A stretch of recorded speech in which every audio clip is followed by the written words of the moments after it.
The 1970s were so loud and so crowded that some genuinely great bands simply got lost in the noise. They made albums that should have mattered, played shows that left people stunned, and then the decade moved on without giving them their due. Here are 11 underrated rock bands from 1970s that deserved way more love. Number 11, Montrose. Montrose formed in San Francisco in 1973, assembled by guitarist Ronnie Montrose around vocalist Sammy Hagar, bassist Bill Church, and drummer Denny Carmassi. The band's 1973 debut album, simply titled Montrose, was produced by Ted Templeman and recorded for Warner Brothers Records, and it contained some of the hardest and most direct rock and roll produced in America that year. The album's opening track set the tone immediately, loud, aggressive, and built on a guitar sound that had more in common with the British hard rock of the early decade than with the California rock that was commercially dominant at the time. The album sold respectably, but not spectacularly, and the band became known primarily as a live act that regularly overwhelmed headliners at festival shows. They were the kind of band that people who saw them describe in superlatives, while acknowledging that most people have never heard of them. Sammy Hagar's vocals were raw and powerful in a way that the more polished sounds of the era tended to minimize, and Ronnie Montrose's guitar work was technically accomplished in ways that predated the shred era while belonging to a different, bluesier tradition. The rhythm section of Church and Carmassi was as tight as anything being recorded in American hard rock that year. The band dissolved after 2 more albums, Paper Money in 1974 and Warner Brothers Presents Montrose.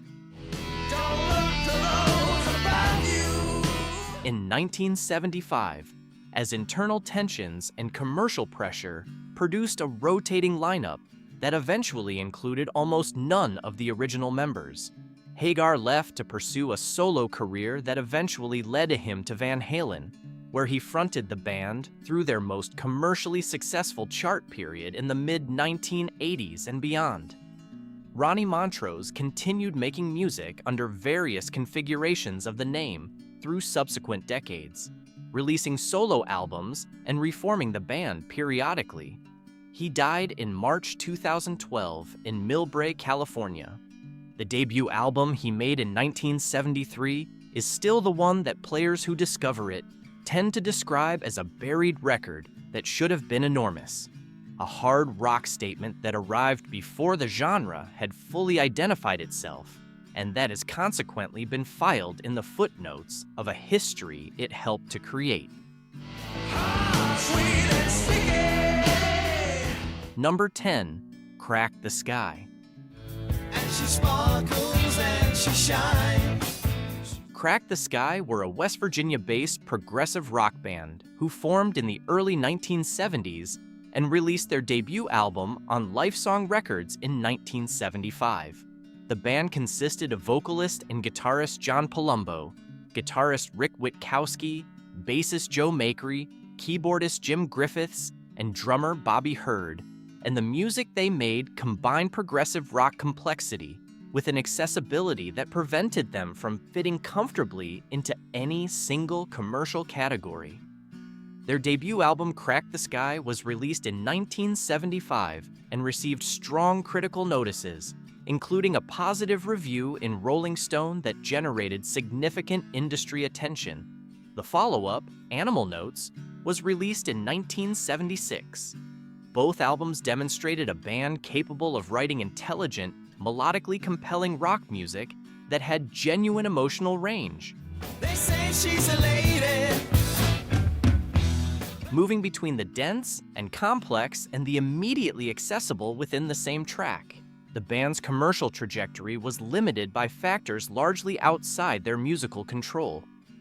Lifesong Records was a small label without the promotional infrastructure to compete with the major label machinery behind bands occupying similar territory.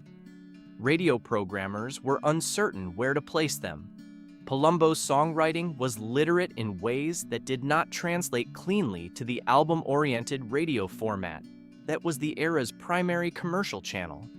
The band reformed in the 1980s and has continued to make music in various configurations since, maintaining a devoted fan base in the Mid-Atlantic region that has kept their albums in print. What they made in 1975 and 1976 has not found the broad audience it deserved. She's a dancer. Number 9. Trapeze. No time to stop. Keep on moving. Trapeze were a British rock band from Wolverhampton who formed in the late 1960s and produced some of the most powerful hard rock and soul-influenced music of the early 1970s. The key lineup, Glenn Hughes on bass and vocals, Mel Galley on guitar, and Dave Holland on drums, produced 3 albums between 1970 and 1974 that sit at the intersection of heavy rock and deep soul in ways that few bands of the era managed. Hughes in particular was a vocalist of extraordinary ability. His range and power placed him in the company of the best rock voices of the decade, and the bass, playing he combined with that vocal ability, melodic, driving, and technically sophisticated, made him a genuinely unusual figure in the British hard rock landscape. Wherever I go. Mel Galley's guitar work was forceful and inventive in ways that complemented Hughes's bass rather than competing with it, and Dave Holland's drumming gave the band a rhythmic foundation that could hold up under the considerable weight everything else placed on it.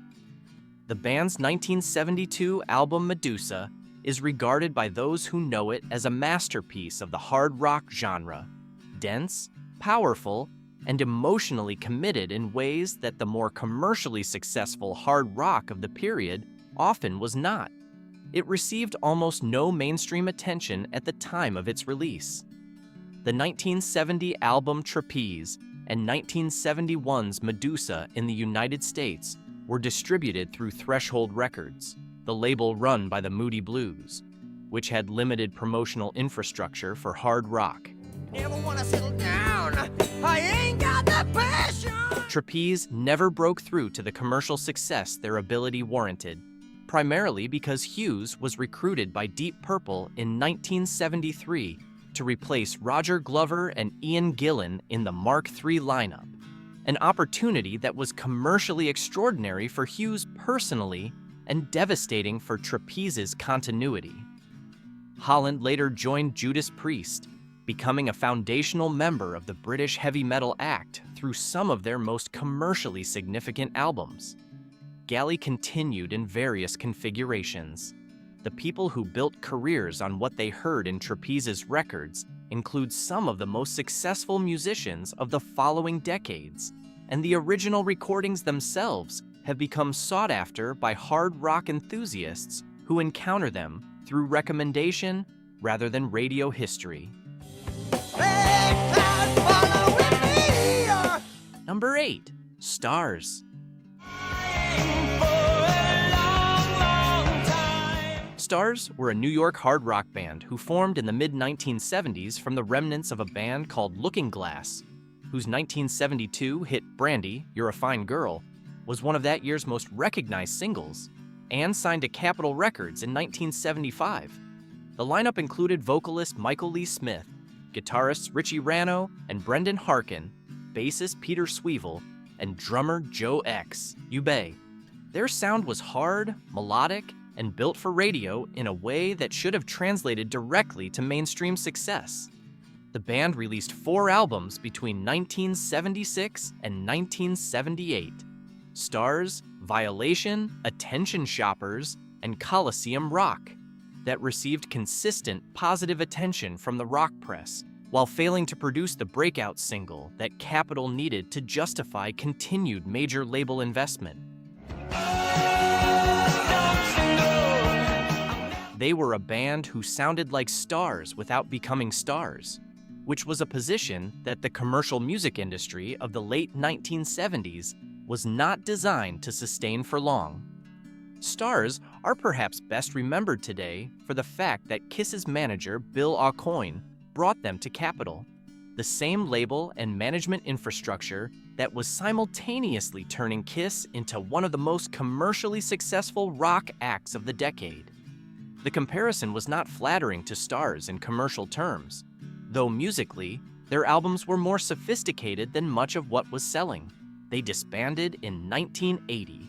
The 4 albums they left behind have been reissued periodically and maintain a dedicated following among hard rock enthusiasts who continue to wonder what different management decisions or a different cultural moment might have produced. Cherry baby, cherry. Number 7. Stories. She was black as the night. Stories were a New York rock band formed in 1972 around vocalist and multi-instrumentalist Ian Lloyd and guitarist Michael Brown. Brown had previously been a founding member of the Left Bank, the mid-1960s pop group responsible for Walk Away Renee and Pretty Ballerina. The combination of Brown's sophisticated pop sensibility and Lloyd's harder-edged rock instincts created something that sat between soft rock and harder material in ways the early 1970s radio market found difficult to classify. The band's 1973 single, Brother Louie, reached number 1 on the Billboard Hot 100, which should have been the commercial foundation for a sustained run. The song described an interracial relationship and the prejudice it encountered, and its emotional directness gave it a specific gravity that went beyond most pop chart material of the year. Louis was whiter than white. It was also, as a number 1 single, exactly the kind of commercial validation that should have opened every door the band needed opened. It did not translate into sustained success. Brown left the band after the single's success to pursue other projects. Lloyd continued under the Stories name and released further material, but the creative partnership that had produced the hit was gone. The band dissolved in 1974 without building on the commercial moment that Brother Louie had created. Lloyd pursued a solo career and session work. Brown continued writing and producing. The one-hit context in which Stories are usually remembered understates the quality of the music they were making around that single, which deserved a better future than the industry gave it. Louis knew just where it stood. Number 6. Mott the Hoople. Mott the Hoople formed in Hereford, England in 1969 and spent the first several years of their career in a state of near-constant commercial disappointment, despite releasing albums that received genuine critical appreciation. They had come close to breaking up in 1972 when David Bowie, a fan who had been following their career, offered them his song, All the Young Dudes, and produced the resulting single. The song reached number 3 in the United Kingdom and gave the band their first significant commercial moment. What followed was a run of albums and singles through 1972 and 1973.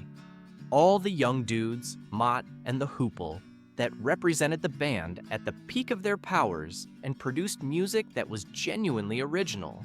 Hard rock with glam rock sensibility, intelligent lyrics from vocalist Ian Hunter, and a performance energy that made their live shows one of the era's most reliable experiences. All the Young Dudes, All the Way from Memphis, and Roll Away the Stone were all significant chart successes in the United Kingdom. The American breakthrough that the band's quality warranted never quite materialized. Personnel changes, including the departure of guitarist Mick Ralphs to form Bad Company in 1973, and then Ian Hunter himself in 1974, meant that the lineup responsible for the band's best work dissolved before the American market had fully absorbed what they were doing. Hunter continued as a solo artist with genuine critical success, and the Mott the Hoople legacy has been recognized with increasing appreciation in the decades since. The band was finally inducted into the Rock and Roll Hall of Fame in 2024, a recognition that arrived more than 50 years after their most productive period, and that was widely regarded by anyone who had followed their career as long overdue. The Bowie Association has given all the young dudes a kind of immortality that the rest of the catalog sometimes benefits from, and sometimes simply stands in the shadow of. The albums Mott and the Hoople in particular deserve to be heard as complete records rather than as context for a single celebrated song. They are records that reward listening, which is ultimately the most honest argument for why any band deserved more love than they received. Number 5, Mahogany Rush.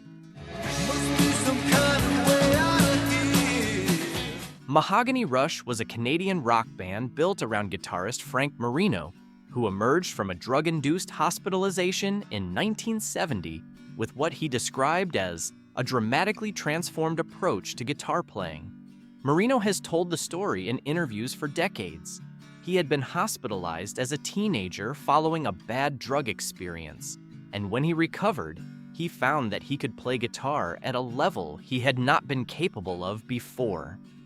His playing bore an unmistakable resemblance to Jimi Hendrix's, which Marino attributed to the experience rather than to deliberate imitation. Whatever the explanation for its origins, Marino's guitar ability was real and formidable. Mahogany Rush released a series of albums through the 1970s that demonstrated a guitarist operating at the very top of the instrument's possibilities. Maxum in 1972, Child of the Novelty in 1974, Strange Universe in 1975, and World Anthem in 1977 among them. The band's live performances were consistently described by those who attended them as overwhelming, and recordings of their concerts from the mid-1970s give a clear picture of why. The rhythm section that supported Marino, bassist Paul Harwood, and drummer Jimmy Ayub through the key years, was cohesive enough to give his guitar work the structural support it needed without ever competing with it for attention. The commercial ceiling they encountered was partly the result of the Hendrix comparison. Critics who dismissed the band as derivative were missing the point that Marino's playing, whatever its origins, was genuinely accomplished on its own terms and had evolved by the mid-1970s into something distinctly his own. The band had a significant following in Canada and among American hard rock listeners who discovered them through word of mouth rather than mainstream radio. Columbia Records signed them in the mid-1970s, which provided some promotional infrastructure, but the releases that followed did not produce the commercial breakthrough the label needed to justify continued investment. Marino has continued to perform and record as Frank Marino and Mahogany Rush through subsequent decades, releasing albums for an audience that has remained loyal across 50 years. He is regarded by guitarists who know his work as one of the most underappreciated players of his generation, a reputation that is entirely consistent with the experience of a band that was genuinely excellent and thoroughly overlooked simultaneously. Number 4, Atomic Rooster. Atomic Rooster were a British rock band formed in 1969 from the ruins of the crazy world of Arthur Brown. The psychedelic group, whose 1968 hit Fire was one of the decade's more genuinely bizarre chart toppers.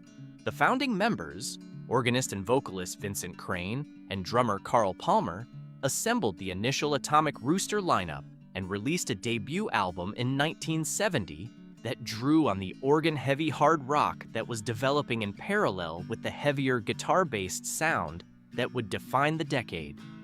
Palmer left to join Emerson, Lake, and Palmer before the band could stabilize commercially, which was a significant blow to a band whose lineup had not yet solidified.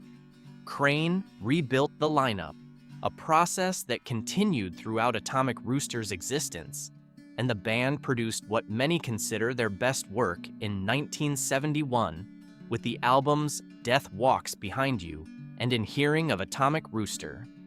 The former in particular is a dense, dark piece of early heavy metal that sounds, in retrospect, Can't you see there's an answer? The lies like it arrived several years ahead of the genre's mainstream recognition. The band never had a consistent commercial presence despite producing music of genuine originality and power. Crane struggled with depression and bipolar disorder throughout his life, which contributed to the band's instability and made sustained commercial development difficult. He died in February 1989 at the age of 45. The catalog Atomic Rooster left behind, particularly the early 1970s material, has been rediscovered by listeners interested in the origins of heavy metal and progressive rock, and its reputation has grown steadily in the decades since it was first released. Death Walks Behind You in particular has been reassessed by critics writing about the prehistory of British heavy metal as a record that was doing something genuinely new at a moment when the genre had not yet been named. That is a significant position in music history to occupy, and the band that occupies it has been consistently underappreciated for it. It's a clue to the answer. We all just sing. Number 3, UFO. Doctor, please. UFO were a British hard rock band formed in London in 1968, whose lineup through the key period of the late 1970s included vocalist Phil Mogg, drummer Andy Parker, bassist Pete Way, keyboardist Paul Raymond, and, most importantly, German guitarist Michael Schenker, who joined in 1973 after being recruited from Scorpions. It was the Schenker lineup that produced the music for which UFO is most remembered, and it was the Schenker lineup that most fully demonstrated what the band was capable of. The 1977 album Lights Out and the 1978 live album Strangers in the Night are the records that define UFO's legacy. Lights Out reached number 23 on the Billboard 200 in the United States and produced the song Too Hot to Handle, which received significant album-oriented radio play. You take my body apart. Strangers in the Night in particular has been cited by guitarists and rock musicians across the following decades as one of the finest live rock albums ever recorded.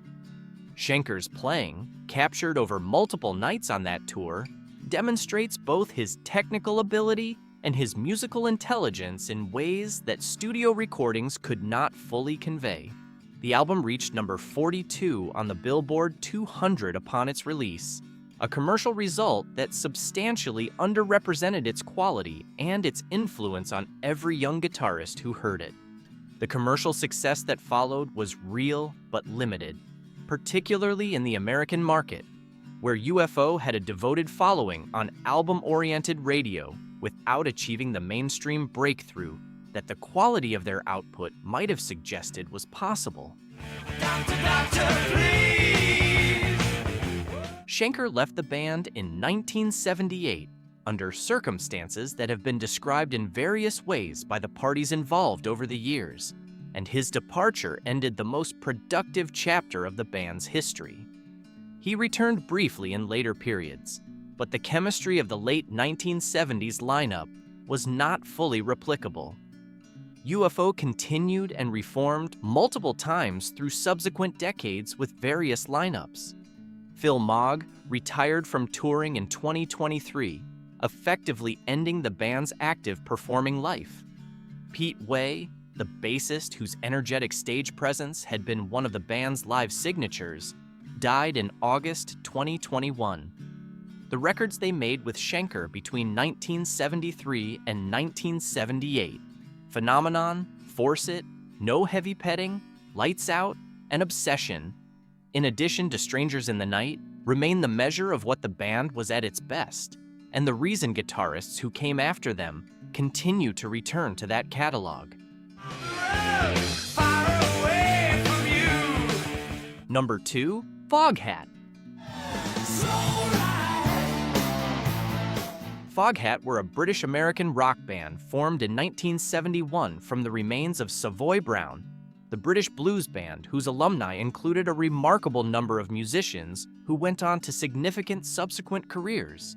The Foghat lineup, lead vocalist and guitarist Lonesome Dave Peverett, guitarist Rod Price, bassist Tony Stevens, and drummer Roger Earl, relocated to the United States and built their following through relentless American touring that made them a fixture of the arena and college circuit through the mid-1970s. The band had a genuine American chart moment with Slow Ride, released in 1975 from the album Fool for the City, which reached number 20 on the Billboard Hot 100 and became one of the most recognizable tracks of the era on album-oriented radio. The song's 8-minute album version, slow building, guitar-driven, and designed for exactly the kind of FM programming that was then the primary commercial channel for rock, became a staple of that format and has remained identifiable to anyone who listened to rock radio in the mid to late 1970s. The album version gave disc jockeys the extended track they needed to fill time. The condensed single version gave them a commercial hook. It worked on both levels simultaneously. Despite consistent commercial presence and enormous touring productivity, the band was among the hardest-working acts of the decade in terms of live performance output, releasing 8 studio albums between 1972 and 1979. Foghat never achieved the level of mainstream recognition that bands with less consistent catalogs were managing during the same period. Their fan base was real, their live following was devoted, and their place on the album-oriented radio playlists was secure. What they never had was a cultural moment that elevated them from respected touring act to genuine rock institution.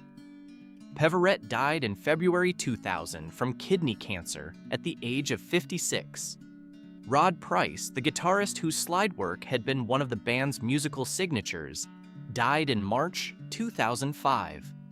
The band has continued in various configurations under Roger Earl's leadership since.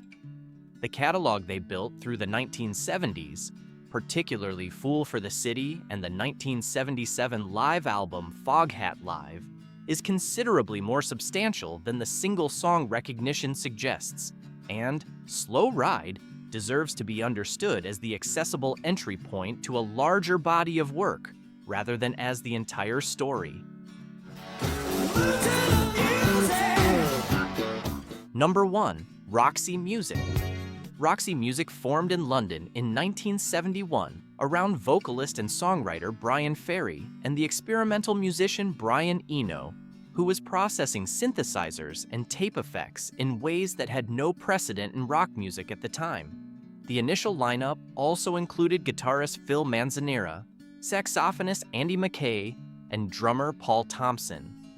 The sound they developed on their first 2 albums, Roxy Music in 1972 and For Your Pleasure in 1973, was genuinely unprecedented. Art rock and glam rock and experimental music and European cabaret filtered through Ferry's dandy aesthetic and Eno's disruptive sonic interventions. Eno left the band in 1973 following creative tensions with Ferry. The two were, by all accounts, pulling in directions that the band could not contain simultaneously. Ferry moved the band toward a more polished, sophisticated sound, and the albums that followed, Stranded, Country Life, Siren, Avalon, represented a different but equally accomplished kind of musical ambition.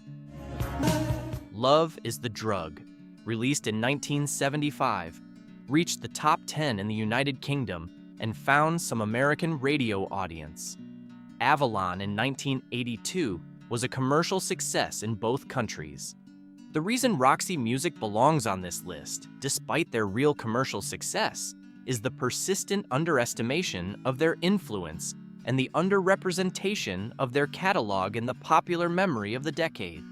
Their early albums, particularly the Eno-era recordings, were genuinely radical documents that influenced virtually every art rock and new wave band of the following decade, from Talking Heads to The Cure to the entire new romantic movement.